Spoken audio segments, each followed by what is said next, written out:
14 kilometre সড়ক জুড়ে শেরপুরের উন্নয়নে 5 দফা দাবিতে অর্ধ লক্ষাধিক মানুষের মানববন্ধন রূপ নেয় মহাসমাবেশে।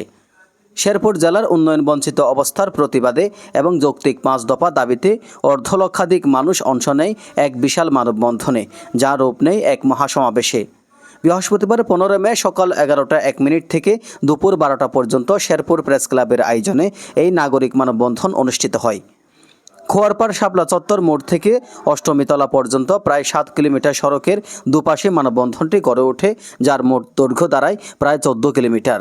এ সময় ধর্ম, বর্ণ ও রাজনৈতিক ভেদাভেদ ভুলে সব শ্রেণী পেশার মানুষ, শিক্ষার্থী, পেশাজীবী, রাজনৈতিক কর্মী, ব্যবসায়ী সহ অন্তত 100-টির বেশি সামাজিক, সাংস্কৃতিক ও রাজনৈতিক সংগঠনের সদস্যরা স্বতঃস্ফূর্তভাবে অংশগ্রহণ করেন।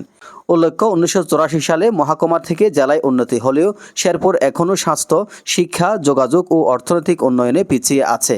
এই অবস্থায় নাগরিকেরা যে 5 দফা দাবি তুলে ধরেন তা হলো: শেরপুরে উন্নত চিকিৎসা সেবার জন্য আধুনিক হাসপাতাল স্থাপন, একটি সরকারি বিশ্ববিদ্যালয় প্রতিষ্ঠা, রেল নেটওয়ার্কের সম্প্রসারণ ও সংযোগ, পর্যটন খাতে সরকারি বেসরকারি হোটেল মোটেল নির্মাণ, ব্যবসা বাণিজ্য উন্নয়নে একটি পূর্ণাঙ্গ অর্থনৈতিক জোন গঠন। এ সময় মানববন্ধনে চলাচলকারী যানবাহন থামিয়ে সাধারণ মানুষকে অংশ নিতে দেখা যায়। সমাবেশকে কেন্দ্র করে সার্বক্ষণিক 4টি অ্যাম্বুলেন্স, 4 জন চিকিৎসক ও একাধিক নার্স সহ ভ্রাম্যমাণ মেডিকেল টিম উপস্থিত ছিল। তৃষ্ণা মেটাতে শতাধিক স্বেচ্ছাসেবক পানি সরবরাহ করেন এবং নিরাপত্তার জন্য ফায়ার সার্ভিস ও সিভিল ডিফেন্সের একাধিক ইউনিট মোতায়েন ছিল। বক্তারা সরকারের প্রতি আহ্বান জানান, অবিলম্বে শেরপুরের যৌক্তিক দাবিগুলো বাস্তবায়নের পদক্ষেপ নেওয়া হোক, অন্যথায় প্রয়োজনে জেলা শাটডাউনের মতো কর্মসূচি ঘোষণা করা হবে বলেও হুঁশিয়ারি দেন তারা। নিজেদের উন্নয়নের জন্য ভেবেছেন, যার জন্য আজকে শেরপুর আমরা বঞ্চিত হয়েছি। আজকের এই হাউস থেকে আমরা বলতে চাই, আমাদের দলীয় নেতৃবৃন্দ রয়েছেন, বক্তৃতা দিবেন।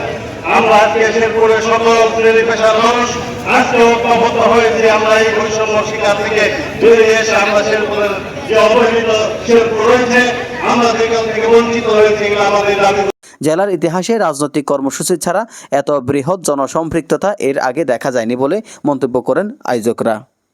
এজেন নিজামুদ্দিন, ডেস্ক রিপোর্ট।